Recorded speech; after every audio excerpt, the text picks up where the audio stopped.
بسم اللہ الرحمن الرحیم۔ آج انشاءاللہ تعالیٰ میں آپ کے سامنے جو ذکر رکھنے لگا ہوں، یہ ذکر کوئی بھی کسی کا کوئی مقصد ہو اس کے پڑھا جاتا ہے، اس کے لیے پڑھا جاتا ہے، اور اس میں بہت ساری تاثیر بھی ہے اور تسخیر بھی ہے۔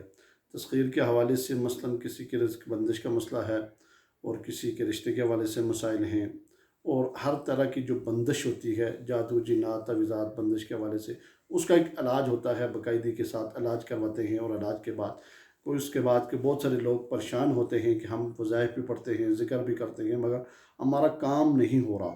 اس کام کے لیے، اس مقصد کے لیے جو وظیفہ میں آج کے بتا رہا ہوں، اس میں حروف مقاطعات کے اندر جو چیزیں آتی ہیں اس میں سے ایک وظیفہ ہے، ایک ذکر ہے۔ آپ انشاءاللہ تعالیٰ یہ کریں گے تو آپ کو جس جائز مقصد کے لیے آپ استعمال کریں، انشاءاللہ تعالیٰ آپ کو اللہ رب العالمین کی طرف سے کامیابی ملے گی۔ اور اس میں آپ دیکھ لیں کہ ایک دفعہ آپ کریں، 2 دفعہ کریں، 3 دفعہ کریں تو انشاءاللہ تعالیٰ آپ کو فائدہ ہوگا۔ اور اس میں ترتیب یہ رکھیں کہ عشاء کی نماز کے بعد یا مغرب کی نماز کے بعد آپ ایک جگہ بیٹھ جائیں۔ بیٹھنے کے بعد آپ نے یہ جو آپ کو میں وظیفہ بتا رہا ہوں، کاف، ہا، یا عین، صاد، ٹھیک ہے، یہ 5 حروف ہیں، یہ آپ نے پڑھنے ہیں، اور اس نے آپ نے الگ الگ نہیں پڑھنے، ایک سارے اکٹھے پڑھنے ہیں۔ اور کتنی دفعہ پڑھنے ہیں؟ آپ نے 102 مرتبہ پڑھنا ہے۔ صرف اس کو پڑھنے کے بعد اس وقت دل اور دماغ آپ کا خالی ہونا چاہیے، کوئی چیز آپ کے دل کے اوپر نہ چلی ہو۔ جس مقصد کے لیے پڑھ رہے ہیں اس کا تصور میں رکھنا ضروری ہے۔ مثلا کسی کا کاروباری مسئلہ ہے، کاروبار نہیں چل رہا، آفس کا مسئلہ، آفس میں نہیں ترقی نہیں ہو رہی، معاملات میں نہیں ہو رہے، تو اس مقصد کو سامنے رکھیں اور تصور میں رکھیں، اور دماغ کو بالکل خالی کریں۔ آپ نے اپنے دماغ کو اس بات کے اوپر چلانا ہے کہ میں نے یہ کام فلان ٹائم کرنا ہے، اس وقت آپ کے تصور میں یہ ہو۔ جس وقت آپ انشاءاللہ تعالیٰ یہ ذکر کریں گے، یہ وظیفہ پڑھیں گے، آپ کی جتنی بھی پریشانی ہیں، مسائل ہیں، ان ساروں کا سارا حل ہے اس وظیفے کے اندر، اس ذکر کے اندر۔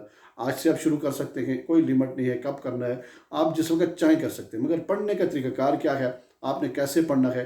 پڑھنے کا طریقہ کار اس کا بہترین یہ ہے کہ مغرب کی نماز یا عشاء کی نماز کے بعد پڑھا جائے۔ یہ 2 ٹائم رکھ سکتے ہیں، عشاء سے فجر تک۔ عشاء کے بعد سے مراد یہ ہوتی ہے کہ فجر سے فجر سے پہلے آپ نے پڑھنا ہے۔ اکیلے کمرے میں بیٹھ جائیں، خوشبو لگا لیں، اور جو آپ کا مقصد ہے، جس مقصد کے لیے آپ پڑھیں گے، انشاءاللہ تعالیٰ آپ کو وہ مقصد حل ہو جائے گا۔ مگر شرط کیا ہے کہ آپ نے اس کو تصور میں رکھنا ہے۔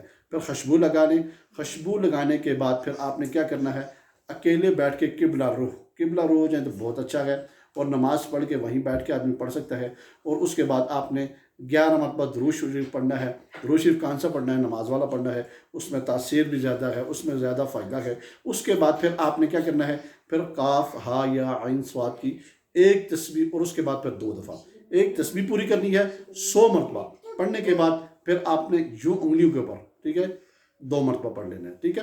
2 مرتبہ پڑھ کے پھر 11 مرتبہ درود شریف کے ساتھ، پھر درود شریف پڑھ کے آپ نے پڑھنے کے بعد تھوڑی دیر کے لیے وہیں بیٹھ کے اللہ سے 2 منٹ کے لیے دعا مانگنی ہے۔ کیا کرنا ہے کہ یا اللہ، ان حروف کی برکت سے، ان کی وجہ سے یہ جو میرا مسئلہ ہے، معاملہ ہے، حل فرما۔